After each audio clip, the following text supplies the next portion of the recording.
Mungkin sudah dengar ya tentang pelajar Pancasila? Kalau belum, bisa simak video berikut setelah ini. Singkatnya, pelajar Pancasila adalah pelajar Indonesia yang unggul.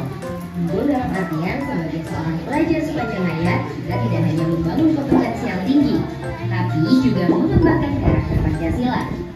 Dengan pelajar Pancasila, kita bisa bersama mencapai visi Indonesia maju. Nah, sekarang gimana nih caranya supaya kita bisa menjadi seorang pelajar Pancasila? Di kurikulum Merdeka ada banyak aktivitas di sekolah yang ditujukan untuk membentuk sikap pelajar Pancasila. Tidak hanya materi belajar di kelas, tapi juga aktivitas ekstrakurikuler dan kokurikuler yang namanya proyek penguatan profil pelajar Pancasila atau P5. Wah, apa ya P5? P5 adalah pembelajaran berbasis proyek yang bertujuan untuk membangun sikap Pancasila. Ada 7 tema P5, yaitu Bangunlah jiwa dan rakyatnya, Berekayasa dengan teknologi untuk membangun NKRI, Bhinneka Tunggal Ika, Gaya hidup berkelanjutan, kearifan lokal, kewirausahaan, dan suara demokrasi. Khusus untuk SMK, ada 2 tema tambahan, yaitu kepekerjaan dan budaya kerja. Dalam setahun, sekolahmu akan memilih paling tidak 2 hingga 3 tema proyek untuk dilaksanakan semua siswa di sekolah. Nah, sekarang apa yang perlu kamu lakukan ketika sedang menjalankan P5? Pertama, kamu kenali dulu nih permasalahan nyata di sekitarmu yang berkaitan dengan tema yang sudah ditentukan. Misalnya, tema P5 yang diberikan adalah kearifan lokal. Dari pengamatanmu di sekitarmu, ternyata banyak anak di kelasmu yang lebih suka K-pop dan budaya luar lainnya dibandingkan budaya sendiri. Jadi di sini, gurumu akan mengarahkan kamu untuk memahami dulu isunya. Mungkin juga dengan mengundang pembicara dari luar sekolah. Lalu, kamu bisa diskusi dengan teman atau melakukan riset budaya lokal yang pantas dikenal dan melestarikan generasi muda. Misalnya alat musik angklung, tari legong, baju batik, cerita timun mas, permainan cubla-cubla suang, jamu sehat, jajanan putu mayang, atau bahkan sistem masyarakat di kampung naga. Supaya kamu bisa mengamati secara langsung, sekolahmu akan mengatur agar kamu dan teman-teman bisa mengunjungi desa tradisional, pasar jajan, usaha kerajinan, sanggar tari, atau bahkan pusat budaya. Setelah itu, kamu akan diarahkan untuk mewujudkan hasil penemuanmu dalam bentuk karya nyata, seperti kerajinan dari batik, hidangan jajan tradisional, pertunjukan tari, hingga poster dan video bertema tradisional tapi tetap kekinian. Nah, pihak luar seperti orang tua atau masyarakat sekitar akan diundang untuk mengunjungi pameran hasil karyamu. Wah, menarik ya. Membangun rasa cinta pada budaya lokal ternyata bisa dilakukan tanpa perlu terus-menerus duduk menyimak guru di dalam kelas. Jadi dari contoh tadi, jelas kalau dalam P5, aktivitas belajar dilakukan dalam bentuk proyek dunia nyata yang menyentuh keseharianmu. Lalu kamu sendiri akan banyak belajar aktif dengan melakukan riset, diskusi, kunjungan, dan menciptakan karya nyata. Di akhir, kamu akan menilai pembelajaranmu sendiri, serta menerima umpan balik dari teman-teman, guru, dan pihak luar yang datang mengunjungi pameran hasil karya para siswa. Selama melaksanakan berbagai aktivitas ini, kamu sendiri tentunya akan mengembangkan sikap pelajar Pancasila seperti gotong royong ketika kerja kelompok dengan teman, bernalar kritis ketika menganalisis isu, dan menciptakan solusi permasalahan, serta kreatif dan mandiri ketika menciptakan karya proyek. Nah, setelah mendengar semua tadi, apa pendapatmu tentang P5? Yuk share opinimu di kolom komentar. Tadi kita sudah melihat video tentang P5. Di situ dari video ada beberapa elemen tentang P5. Jadi ini adalah, coba perhatikan, ini adalah elemen-elemen profil pelajar Pancasila. Coba perhatikan. Yang pertama ada P5, pertama ada kebajikan, aksa dan doa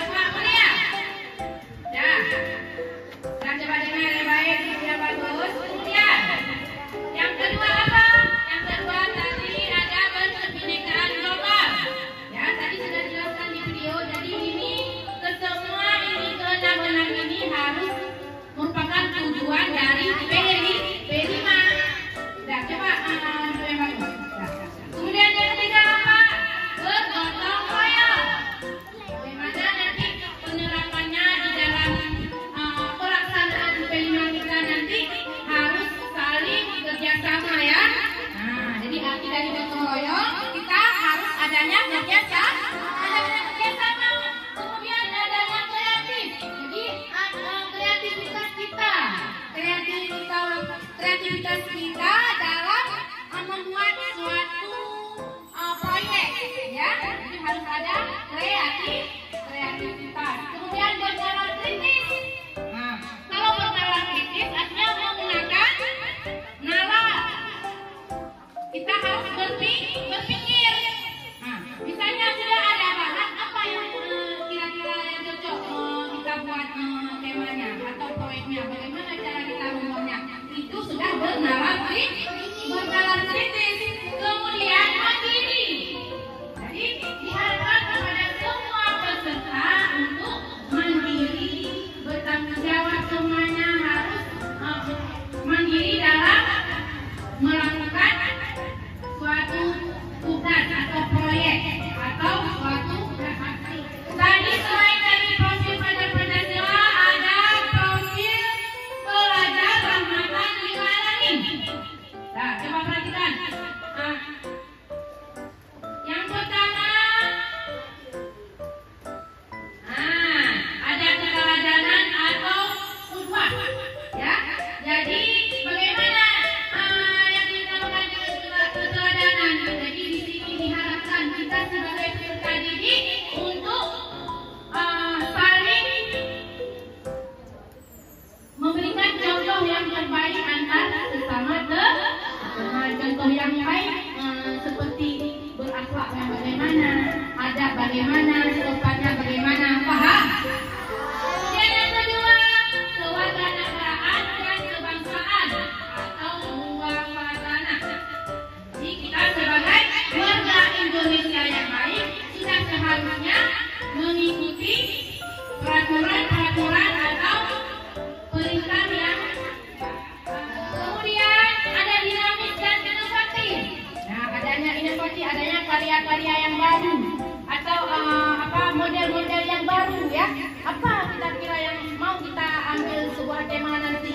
Apa tema yang kira-kira cocok untuk kita nanti? Harus inovatif, artinya harus yang terbaru, ya kan? Harus yang terbaru itu artinya inovatif. Kemudian kita ambil tema kearifan lokal. Jadi sebelum kita ambil tema ini, dari mana tema ini? Tadi ada 7 tema dalam profil pelajar Pancasila. Jadi salah satunya di sini yang poin yang kedua ada kearifan lokal, ya. Jadi kali ini kita ambil tema kita adalah kearifan lokal. Apa yang diharapkan dalam tema ini nanti? Ya, dalam tema ini nanti tema yang kearifan lokal, peserta didik mempelajari bagaimana dan mengapa masyarakat lokal atau daerah berkembang seperti yang ada. Bagaimana perkembangan tersebut dipengaruhi oleh situasi atau konteks yang lebih besar dalam waktu yang tetap sama. Kemudian peserta didik juga mempelajari konsep dan nilai-nilai di balik kesenian tradisional, bisa dengan makanan tradisional, serta merefleksikan nilai-nilai apa yang akan diambil dan diterapkan dalam kehidupan sehari-hari, ya. Kemudian peserta didik juga belajar untuk mempromosikan salah satu produk lokal kita, daerah kita, untuk yang menarik tentang budaya atau nilai-nilai makanan atau nilai-nilai luhur yang dipelajari nanti di tema kita. Nah, ini adalah tahapan proyek. Jadi sebelum kita lanjut ke proyek, ada beberapa tahap yang harus kita pelajari, ya. Yang pertama ada tahap pengenalan. Nah, seperti sekarang ini, kita ini masih di tahap pengenalan, yaitu mengenalkan peserta didik terhadap keberagaman makanan. Nanti ada edukasi lihat gambar beberapa jenis makanan tradisional yang ada di daerah kita ini. Kemudian yang kedua ada tahap kontekstualisasi. Tahap kontekstualisasi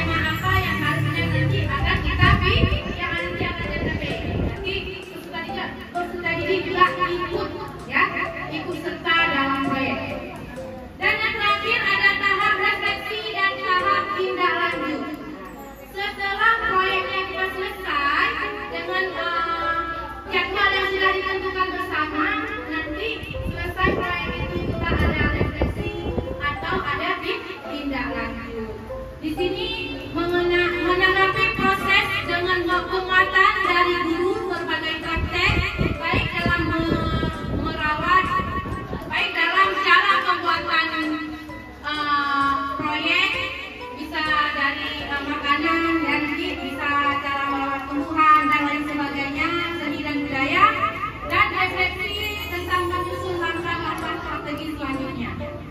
Paham sampai di sini? Ini adalah tahapan-tahapan yang akan kita lanjutkan nanti, yang akan kita lalui dalam proses pembuatan proyek kita nanti. Paham? Paham. Oke, kita lanjut. Nah, di sini ada aktivitas 1 tentang makanan kesukaanku. Nah, ada pertanyaan. Ya, ada pertanyaan. Maka apa makanan yang paling kamu suka? Ayo coba jawab. Apa yang makanan yang paling kamu suka? Ada berbagai jenis makanan. Misalnya si A dia lebih suka mie, bakso, atau ada tergantung kesukaannya masing-masing.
tradisional. Jadi hari ini kita akan memilih jenis-jenis makanan tradisional saja ya.